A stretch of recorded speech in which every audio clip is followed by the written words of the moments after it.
We're heading on a mouth-watering journey back to an era of bell-bottoms, lava lamps, and surprisingly creative midday meals. Forget fancy bento boxes and organic snack bars. These nostalgic bites from the 70s were all about big flavors, budget-friendly tricks, and a dash of culinary experimentation. Ready to find out what might shock your taste buds today? Number 1. TV dinner leftovers. Throughout the 1970s, families increasingly relied on frozen TV dinners for quick evening meals, thanks to busy schedules and expanding supermarket freezers. The classic tray often contained compartments of meatloaf, peas, mashed potatoes, and a small dessert. When there were extras, parents would reheat and send them in a plastic container or thermos for lunch the next day. Modern kids, used to fresh, pre-packaged lunches or healthier homemade options, might never understand the appeal of cutting up last night's Salisbury steak in a school cafeteria. Still, these leftovers symbolized convenience and reflected a decade in which dual-income households were on the rise, prompting reliance on time-saving supermarket innovations. Many children found comfort in peeling off the foil, revealing those distinct compartments, each holding a piece of a meal that felt futuristic in its day. Number 2. Tuna noodle casserole. A hallmark of 1970s potlucks, church socials, and family dinners, tuna noodle casserole usually combined canned tuna, condensed cream of mushroom soup, and egg noodles. Some cooks topped it with crushed potato chips or breadcrumbs for added crunch. After dinner, leftover portions were scooped into Tupperware or foil wrap for the next day's lunch. This casserole capitalized on the era's fascination with shelf-stable goods, tuna, noodles, and soup that could all be stored for months. Modern children accustomed to fresher and lighter midday meals might find the dish overly creamy. Yet for many baby boomers, opening their lunch container to that comforting tuna aroma was the norm, capturing the thrifty and communal spirit of the time. Casseroles were an economical way to feed large families while showcasing a mother's resourcefulness in stretching every dollar. Number 3. Beans and franks. Throughout the 1970s, a simple pot of pork and beans mixed with sliced hot dogs served as both a dinner and lunch favorite. Parents could heat the mixture on the stove in the morning, then pour it into a wide-mouthed thermos for school. Children opened the thermos at lunchtime to find a sweet, smoky stew that reflected the era's reliance on canned convenience. Modern nutritional guidelines might discourage the high sugar content of canned beans, but back then, families were delighted by how quickly they could whip up a filling dish. The salty hot dogs, often made from affordable meat trimmings, epitomized the resourceful nature of 1970s cooking. While the dish might seem rudimentary by today's standards, back then it signaled a warm, budget-friendly meal that kept kids satisfied until the final school bell. Number 4. Boxed macaroni and cheese. Many 1970s children recall the bright orange powder poured over boiled elbow noodles, transforming them into a creamy lunch staple. Mothers working outside the home or juggling many kids found this meal exceptionally convenient. Just boil, drain, stir in butter, milk, and the packet. Leftovers often went into small plastic containers for the next day. The thick, artificially colored sauce was widely marketed as the ultimate kid-friendly dish, complete with jovial mascots in TV commercials. Modern kids may recognize boxed mac and cheese, but they often have gourmet versions or alternative brands with no artificial dyes. In the 1970s, no one worried much about coloring or preservatives. The neon hue was part of the fun. Even older siblings would prepare it for younger ones, teaching the next generation how to perfect the ratio of milk to powdered cheese for that signature glow. Number 5. Jell-O mold with fruit cocktail. The 1970s took gelatin fascination to new heights, producing elaborate, wiggly dishes in bundt pans or ring molds. Leftover slices of these sweet, salty concoctions, often fruit-flavored Jell-O combined with canned fruit cocktail, could wind up in a lunch. Some versions incorporated miniature marshmallows, cottage cheese, or even vegetables like shredded carrots. Anyone who grew up in that decade likely remembers the mesmerizing jiggle that made lunch feel playful. Modern children, with an abundance of fresh fruit available, may find the concept outdated or excessively sweet. Yet in its time, the Jell-O mold symbolized mid-century innovation, drawing from convenience foods to create a spectacle at potlucks and family gatherings. A child opening their lunch might smile at the bright block of quivering color, a far cry from today's simpler fruit cups. Number 6, Spam Casserole. Hormel Spam, originally a Depression-era product, experienced ongoing popularity through the 1970s thanks to its extended shelf life and affordability. A typical Spam casserole involved cubed or sliced Spam layered with potatoes and onions, often doused in condensed soup or a cheese sauce, then baked. Parents who had leftover squares from dinner wrapped them in foil or placed them in thermoses for lunch. The salty, fatty flavor made it a standout among the decade's processed meats. Modern children might cringe at the idea of canned pork and ham in a cheesy casserole, but it was a beloved meal for many boomer households. The brand's marketing in the 1970s portrayed Spam as a family-friendly protein, perfect for creative recipes that rarely required fresh ingredients. Families prided themselves on stretching the budget through every meal, including the midday break at school. Number 7, deviled eggs. Though deviled eggs often appear at picnics and parties today, in the 1970s they frequently served as a compact lunch item.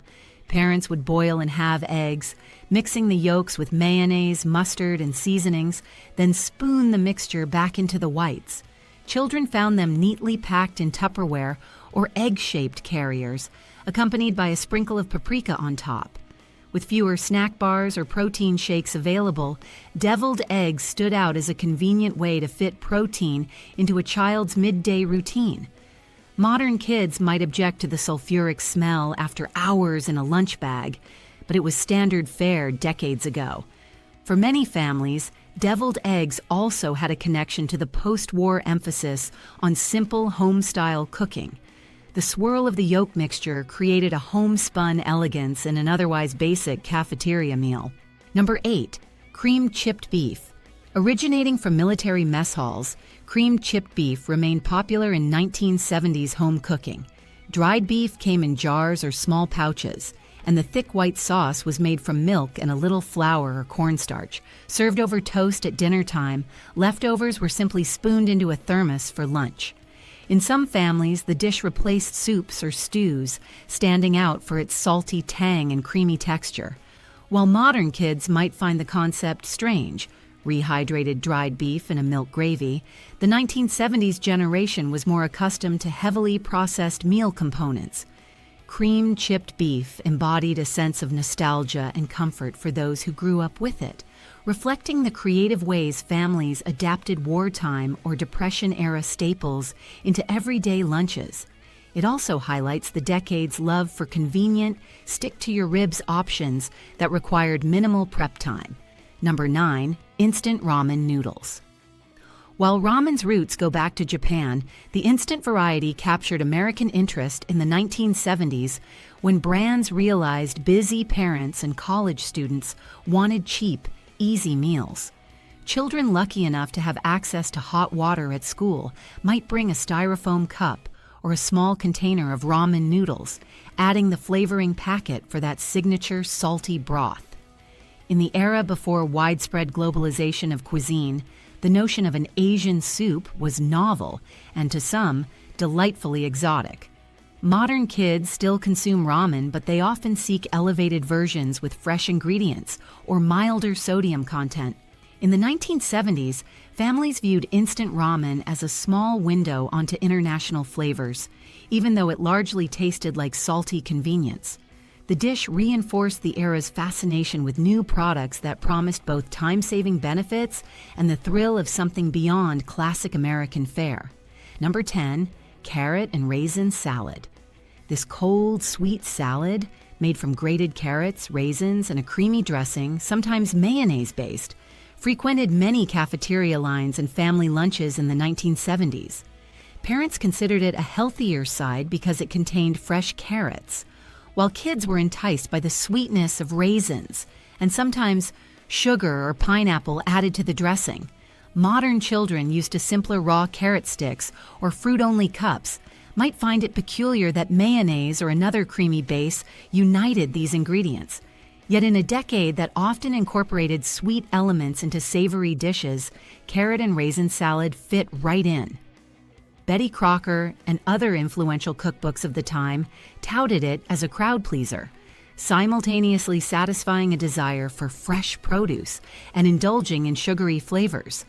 Served in a small paper cup or plastic container, it was a staple of potlucks, family restaurants, and kids' lunchboxes. Number 11. Canned ravioli. Chef Boyardee and other brands produced canned ravioli that soared in popularity due to low cost and minimal preparation. Parents only needed to warm the contents on the stove or in a microwave, still a novelty in many homes, before pouring the saucy ravioli into a thermos for school. The tomato sauce had a slightly sweet, processed flavor that resonated with children, and the ravioli dumplings, though small, felt like a treat. Modern kids who can find fresh or frozen ravioli with artisanal fillings might pass on the tinny taste of the 1970s version. Still, it exemplifies that era's reliance on shelf-stable foods, which families viewed as both a modern marvel and a practical time-saver. Advertisements depicted smiling children inhaling the meaty aroma with gusto, reinforcing the idea that convenience cuisine could be satisfying and fun, even if it lacked the finesse of homemade pasta. Number 12. Canned spaghetti and meatballs. Another Chef Boyardee staple, these little meatballs bathing in tomato sauce with spaghetti strings, were a sibling to the canned ravioli phenomenon. The iconic commercials of the time promised a quick meal with an authentic Italian flair, though it was undeniably Americanized. Parents appreciated the ease of just heating and packing it into a child's lunch thermos, confident they'd receive an empty container at day's end. Modern kids might demand fresher options or favor microwavable cups with real meat. But in the 1970s, this canned spaghetti was a lunchtime coup. The sweet sauce masked any notion of blandness, and many children considered it an upgrade from peanut butter or bologna slices. It was also a conversation starter among classmates who recognized the distinct aroma. The brand's claims of homemade taste rang truer in a world where processed foods were still a novelty, not the widely critiqued staple they're seen as today. Number 13. Cottage cheese with canned peaches. Cottage cheese had a major spotlight in the 1970s as a diet food or a light protein. Pairing it with a syrupy peach half tapped into the decade's obsession with sweetmeat savory combinations. Often served on a small lettuce leaf, it doubled as a simple lunch course or a snack that felt slightly refined, without much effort.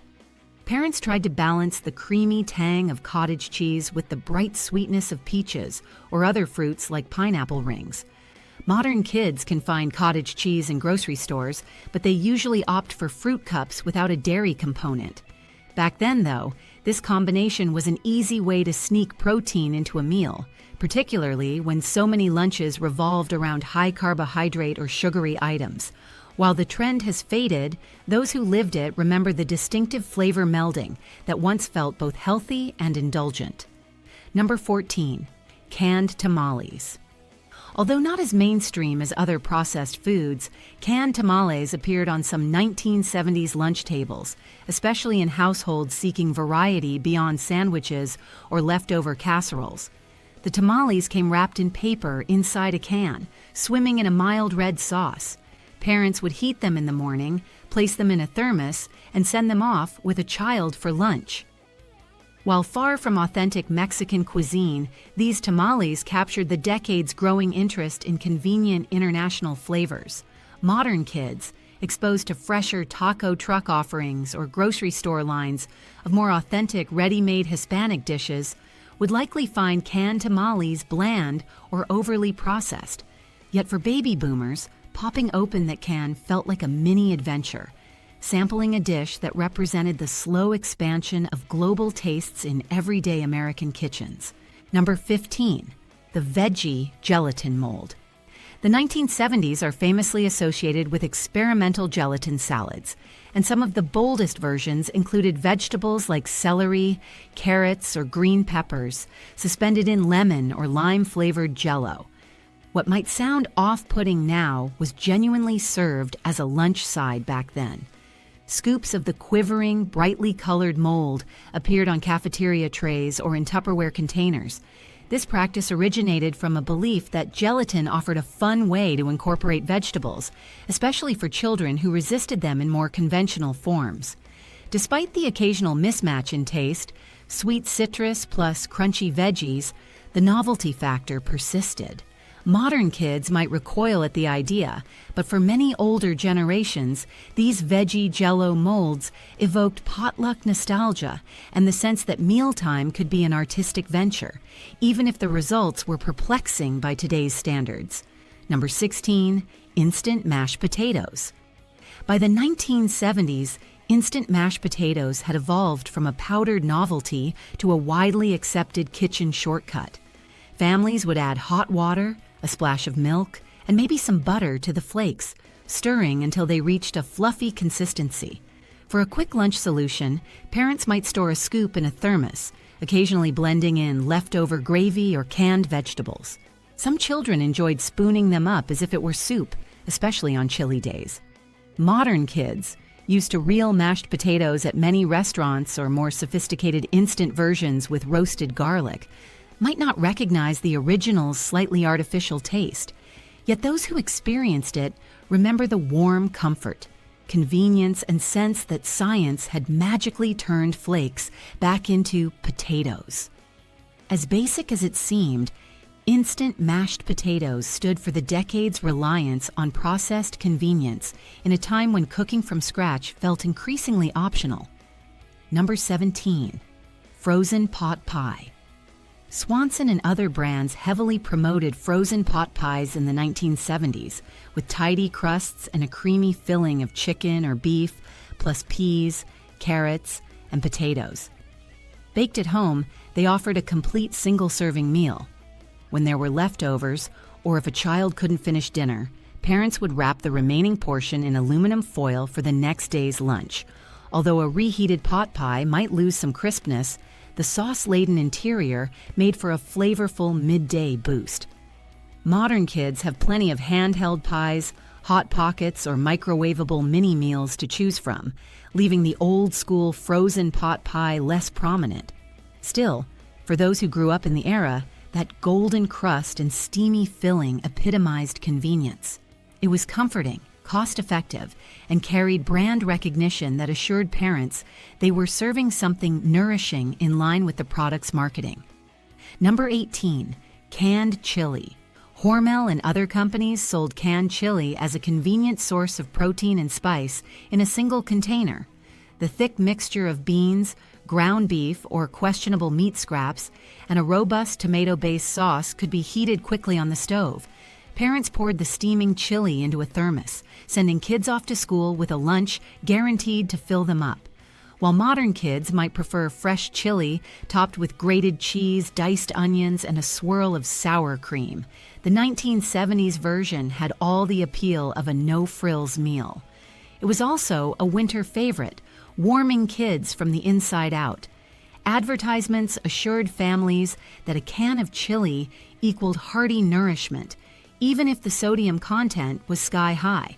The smell of chili drifting across a cafeteria could trigger lunchtime envy among classmates, reinforcing its status as a bona fide comfort food. Number 19, rice pudding cups. Rice pudding in single-serve cups was another sweet treat that surfaced in the 1970s, though it sometimes took a back seat to chocolate or vanilla pudding. Mothers, influenced by older generations, believed in using leftover rice as a base, simmering it with milk, sugar, and maybe a dash of cinnamon. Commercial brands capitalized on this by offering pre-packaged servings.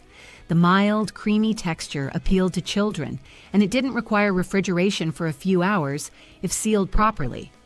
Modern kids may see rice pudding as an exotic dessert or skip it altogether in favor of yogurt or fruit pouches. In that earlier era, however, It felt like a timeless dessert bridging old-fashioned kitchens with modern packaging. Its gentle sweetness provided a break from the heavily processed flavors dominating many lunches, and parents saw it as a wholesome link to traditional, from-scratch cooking, even when purchased in a plastic cup. Number 20. Boxed pudding mix. Finally, boxed pudding mix, chocolate, vanilla, butterscotch, or pistachio, capped off countless 1970s lunches. Parents would whisk the powdered mix with cold milk, pour it into small cups, and let it set in the fridge overnight. The result was a sweet, jiggly dessert that kids devoured at school. Introduced well before the 1970s, this treat saw sustained popularity during the decade as marketing campaigns pushed the ease of combining "just add milk." Children growing up in that era vividly remember the artificial but undeniably appealing taste. Modern kids have an array of pudding snack cups available, some sugar-free or layered with toppings, but the original box mix, complete with lumps if not whisked carefully, defined a transitional moment in convenience foods. It required a small effort, but still embraced the shortcuts characteristic of the time, representing a final snapshot of how families balanced cost, speed, and a desire for tasty treats in the middle of a school day.